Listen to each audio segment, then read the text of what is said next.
अस्सलाम वालेकुम, आदाब। मैं हूं जय, आप सभी का इस्तकबाल करता हूं टीटीवी न्यूज़ पर। चलिए बढ़ते हैं आज की न्यूज़ अपडेट पर। रूसी फौजी यूक्रेन के दारुल हुकूमत कैफ में दाखिल हुए। दोनों तरफ से 100 फौजी हलाकतों का दावा। भारत अपने तलबा को निकालने में मसरूफ है।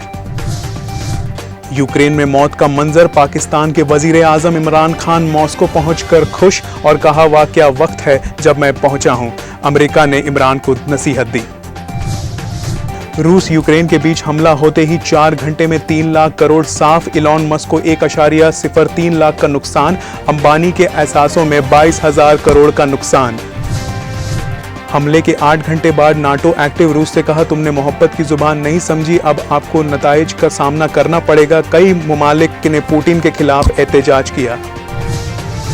रूस के हमले से बड़ा टेंशन। यूक्रेन बहरान पर आज पीएम मोदी मुलाकात करेंगे। हैदराबाद में ऑक्सीटोसिन के इंजेक्शन फरोख्त कराने वाले 2 गिरफ्तार। 23 शीशी जब्त। हैदराबाद में प्राइवेट हॉस्पिटल में पार्किंग फीस पर 50,000 रुपए का जुर्माना। जीएचएमसी के EN&DM ने की कार्रवाई।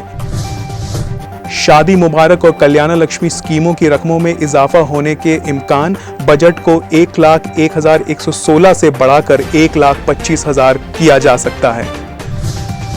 जम्मू कश्मीर पुलिस ने लश्कर के 2 दहशतगर्दों को गिरफ्तार किया है। दोनों फरवरी 16 से लापता थे।